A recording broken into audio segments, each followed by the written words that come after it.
Hey guys, happy Monday, week two here, and we're actually wrapping up the biodiversity unit. So I know that happens super quickly, which is kind of nice.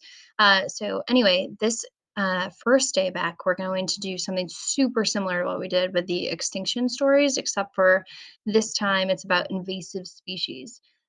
Invasive species are super cool. This was mentioned in your reading you had at the end of last week, but there are species that are not native to the area. And they were introduced here either by visitors. In one case, it's kind of interesting. I know it seems not so cool, but the kudzu vine actually came as a gift from the Japanese government when we were celebrating our 100 year anniversary of signing the Declaration of Independence, and they brought it to Philadelphia to show us how cool this vine was. And it has taken over and destroyed a bunch of forest. On the other hand, there's this fish called the snakehead fish, which is disgusting. I hate snakes, first of all, so I got to preface it with that. But it's a fish that can actually walk out of water and it can live for a couple of days out of the water. So as it sounds, it's like pretty durable, meaning it's hard to kill. And because of that, and it's a top predator, it has really ruined some of the like rivers ecosystem. There's also this Asian shore crab that's a problem right here in Greenwich, Connecticut. So if you go to the beach and you see a crab, most likely it's an Asian shore crab. And it came over in ballast water. So, like big ships that were crossing the ocean, they have this ballast water that helps them balance in rough seas. And the ballast water had sucked in some embryos of these crabs. When it came here and landed at the port, the ballast water leaves the ship. And so it lays these embryos all over, and that's how a lot of the marine species get taken from um, like one ocean to another ocean. Same thing with the zebra mussels.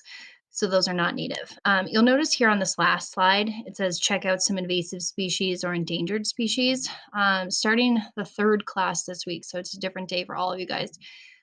We're going to be doing a project where you get to choose. You can do an invasive species, you can do an endangered species, but the idea is going to be that you're trying to win a bid of $40,000 to help you either eradicate an invasive species or to protect an endangered species. Again, totally up to you which avenue you want to pick.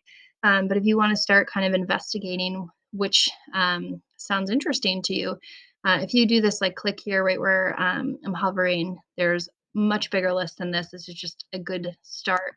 Some of these kind of sound not that exciting, but this pine bark beetle, I'm particularly interested in that because you guys know that my husband's from Wyoming and they have eviscerated the forest out there. So when you drive through forest out there, I'm going to show you while we're talking. Pine. Do, do, do. Let me see if I can get an image here. And there's that little beetle. Let me see if I can show you like the forest. The Rocky Mountain National Park and the Grand Tetons in Wyoming. You can kind of see it here. See all these brown trees, and then eventually they'll turn into ghost white trees. But there's entire forests that are turning into um, like just dead hectares and hectares of forest that are just dying because these little teeny beetles. So again, there's some interesting stuff out there. Enjoy that. And then I'm talking a lot. But the other thing that I really, really, really 100% need you to do today is fill out the survey. So plant unit experiment materials sounds kind of long and arduous, but it's really not.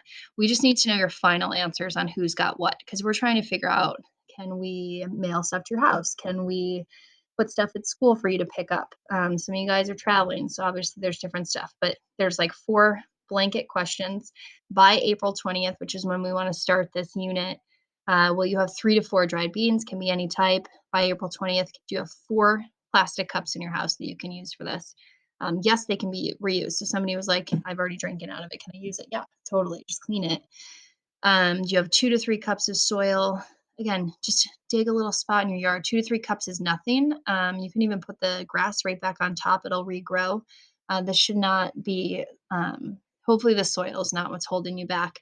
And then the seeds here, any type of seeds in the whole wide world, we're going to take 4 cups and we're going to plant some seeds. So you just need like a little handful in each, not a ton. So hopefully talk to your parents. We'll see who needs what, and we'll try to figure out a way to get that for you. But if you go to the store anytime between now and the 20th, or you can order like Instacart or whatever you guys are doing for food at your house, try to make that happen. Give us your responses so we can get you the stuff that you need. All right. So, guys, happy Monday. See you later.